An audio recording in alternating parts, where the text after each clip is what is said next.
కొండా సురేఖ మాట్లాడిన మాటలు మతి భ్రమించి మాట్లాడిందా?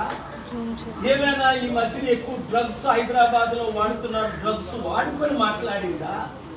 లేదా పిచ్చెక్కి, లేదా పిచ్చుకొక్క కరిస్తే పిచ్చుకొక్క కరిచినప్పుడు ఎలాగ పిచ్చి పిచ్చిగా మాట్లాడతారో అట్లా మాట్లాడిందా?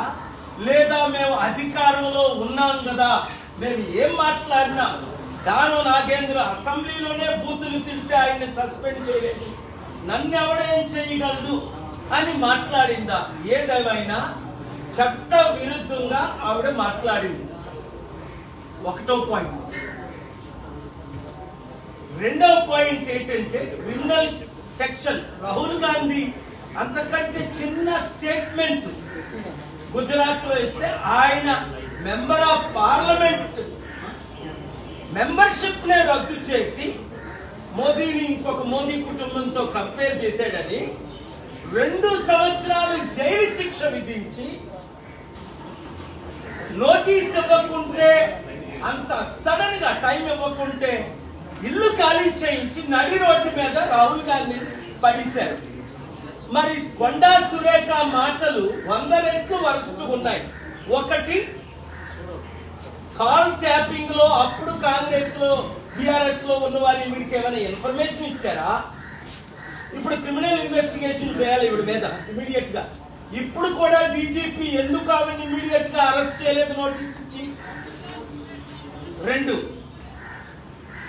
ఆవిడేదో ఇప్పుడు నేను సారీ నాకు అనిపించలేదు, ఏం మాట్లాడని నాకు తెలియదంటే పిచ్చి పిచ్చి వాగుడు వాగేసి నరహత్య చేసేసి మర్డర్ చేసేసి సారీ నా మైండ్ బాగాలేదో లేదో నేను మర్డర్ చేసేసానంటే కుదురుతుందా? ఇప్పుడు సమంతకి ఎంత హ్యూమిలియేషన్, సమంతకి ఎంత డిస్ట్రెస్. ఇదే అమెరికాలో అయితే 8,000 కోట్లు $1 బిలియన్ చిన్న యాక్సిడెంట్ జరిగితే $1 బిలియన్ జడ్జిమెంట్స్ ఉన్నాయి. లీగల్ ప్రాసిక్యూషన్ అంటే క్రిమినల్ ప్రాసిక్యూషన్, డిఫమేషన్, ఇవన్నీ ప్రిపేర్ చేశాను ఆల్రెడీ. ఒక 72 గంటల టైం ఇస్తున్నాను కొండా సురేఖ రాజీనామా చేయడానికి. లేదా రేవంత్ రెడ్డి ఆవిడ్ని కాంగ్రెస్ పార్టీ రాహుల్ గాంధీ మహిళల పట్ల ఏమైనా గౌరవం ఉంటే ఆవిడ్ని ఇమీడియట్ గా పార్టీ నుంచి పదవి నుంచి తొలగించాలి. తద్వారా ఏమవుతుంది? 50% ఉన్న మహిళలకు మేము మహిళలను గౌరవిస్తున్నామని నోటీస్ పంపించడం. మీకు చిత్తశుద్ధి బయట లేకపోయినా ఉన్నట్టేనా వ్యవహరించండి. కనుక చాలా సెక్షన్స్ ప్రకారం డెఫినేషనే కాదు, క్రిమినల్ ప్రొసీడింగ్స్ కాదు, చాలా సెక్షన్స్ ఉన్నాయి. అవన్నీ నేను తర్వాత మాట్లాడతాను. 72 గంటల్లో కొండా సురేఖ రాజీనామా చేయాలి. 2, సమంత పేరుతో వాళ్ళ కుటుంబం అన్నది సమంతకి ఇంటికెళ్ళి అపాలజీ చెప్పాలి, నాగార్జున ఇంటికెళ్ళి అపాలజీ చెప్పాలి, నాగార్జున భార్యకి చెప్పాలి. వారి కుటుంబాలు నేను ఎప్పుడు కలలేదు, నాకు తెలియదు.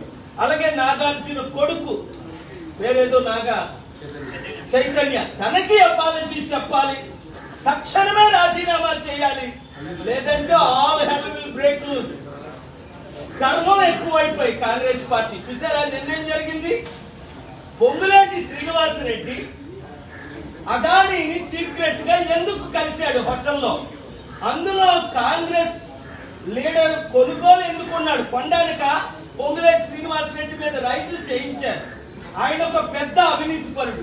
అవసరం వచ్చినప్పుడల్లా పార్టీలు మారుతుంటాడు, అందరికీ టోపీలు పెడుతుంటాడు. ప్రజలకు కూడా బుద్ధి లేదు. ఈ బుద్ధి లేని దొంగలకి, దోచుకున్నోళ్ళకి, మోసగాళ్ళకి, అవినీతి పరులకే ఓట్లు వేస్తున్నారు. 5,000 అంత తీసుకోవాలి. ప్రజలకి బుద్ధి రావాలి, గవర్నమెంట్ కి బుద్ధి రావాలి. అంటే లీడర్స్, ముఖ్యంగా educated leaders, youth leaders, political leaders రాబోయే సర్పంచ్, ఎంపీటీసీ, ఎంపీటీసీ ఎలక్షన్ లో, గత ఎలక్షన్ లో వారికి ఎలా బుద్ధి చెప్పారో ఈ ఎలక్షన్ లో కాంగ్రెస్ పార్టీకి బుద్ధి చెప్తే మన తెలుగు రాష్ట్రాలు బాగుపడతాయి, మన దేశం బాగుపడుతుంది. తెలుగు రాష్ట్రాలు చట్టాల ద్వారా మనం మారాలి, మార్పు రావాలి. ఆ మార్పు రావాలంటే మనందరం కలిసి పనిచేయాలి. Thank you very much.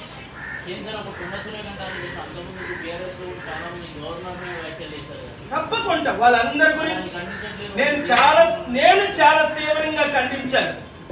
ఎవరిని రాహుల్ గాంధీయే ఒక ఎనాలిసిస్ చేశాడు పెద్దగా కాకుండా.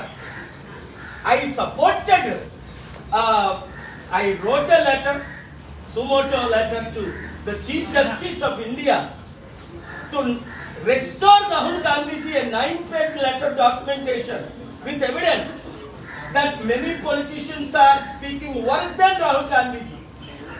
He was brutally punished, humiliated. But Konda Sureka ee roju kuda కళ్ళు నెత్తికి వచ్చిన తరము కలదు అందు. కాంగ్రెస్ వాళ్ళందరికీ కళ్ళు ఎత్తుకొచ్చాయి. ఎందుకంటే బీజేపీ వాళ్ళు ఫెయిల్ అయిపోయి, KCR, BRS, TRS, TDP fail అయిపోయినందువల్ల ఇంకొకరు లేక, మా ప్రజాశాంతి పార్టీ స్ట్రక్చర్ లేక 1% 2% ఉన్న కాంగ్రెస్ పార్టీ మళ్ళీ అధికారంలోకి వచ్చింది. ఇప్పుడు ప్రజలకు బుద్ధి వచ్చింది. అరే బాబు, మళ్ళీ కేసీఆర్ ఉంటే బాగుందని. బుద్ధి లేదా మీకు? మళ్ళీ కేసీఆర్ ఎందుకు మనకి? వాళ్ళందరూ ఒకటే, గుర్తించుకోండి. ఆ 2-3 పార్టీలు, ఆ 2-3 కుటుంబాలు మన బడుగు బలహీన వర్గాలు, బీసీలు, ఎస్సీలు, ఎస్టీలు, ముస్లిం, క్రిస్టియన్ 90% ఉన్న మనల్ని అధికారంలోకి రానివ్వలేదు 78 సంవత్సరాలు. ఇక ముందు రానివ్వరు. కనుక మీరు కేసీఆర్ని మర్చిపోండి, కేటీఆర్ని మర్చిపోండి, ఆ పార్టీని మర్చిపోండి. వాళ్ళకి రెస్ట్ ఇద్దాం 10 సంవత్సరాలు. మన ప్రజాశాంతి పార్టీని గెలిపించుకుంటే ఇలాంటి పనికి మాలిన అవినీతి, కుటుంబ, కుల, చట్ట విరుద్ధంగా మాట్లాడినోడు ఎవరు నోరిప్పి మాట్లాడు. డెమోక్రసీ అంటే అర్థం ఏంటి? ఫ్రీడమ్ ఆఫ్ స్పీచ్ ఆర్టికల్ 19 ఉందని పిచ్చి కుక్కలాగా వాగడమా డిఫెండ్ చేస్తూ? కనుక దీన్ని నాట్ ఓన్లీ నేను తీవ్రంగా ఖండిస్తున్నాను, చట్టపరంగా అన్ని విధాల 72 గంటల తర్వాత నేను యాక్షన్ తీసుకుంటాను. కేసు ఫైల్ చేస్తాం. ఇప్పుడు 15 కేసులు ఫైల్ చేసాం, 15 గెలిచాం. కేసీఆర్ మీద కేసులు ఫైల్ చేసాం. కామారెడ్డి కేసీఆర్, కొండా సురేఖ మీద రాహుల్ గాంధీని ఏ విధంగా డిస్క్వాలిఫై చేశారో అలాగే డిస్క్వాలిఫై చేయమని కేసు ఫైల్ చేస్తాం. డిఫమేషన్ కేసు ఫైల్ చేస్తాం. పబ్లిక్ ఇంట్రెస్ట్ లిటిగేషన్, ఎందుకంటే ఆవిడ పబ్లిక్ ప్రాపర్టీ కనుక ఆవిడ మీద ఫైల్ చేస్తాం. అలాగే సెక్షన్స్ చాలా ఉన్నాయి. ఐపీసీ 490, 500 ఇవన్నీ ఉన్నాయి. చదవమంటే మీకు చదువుతాను, టైం లేదు కనుక. చాలా సెక్షన్స్ ఉన్నాయి. పరిస్థితిని బట్టి వీలైతే అటే. ఇప్పుడు 72 గంటల తర్వాత కోర్టు సెలవులు ఉన్నాయి కనుక అక్టోబర్ 14 వరకు అది మ్యాటర్ హౌస్ మోషన్ కాదు కనుక 14 తర్వాత తెలంగాణ హైకోర్టు జ్యూరిడిక్షన్ ఉంది, వేస్తాం. లేదంటే సుప్రీంకోర్టులో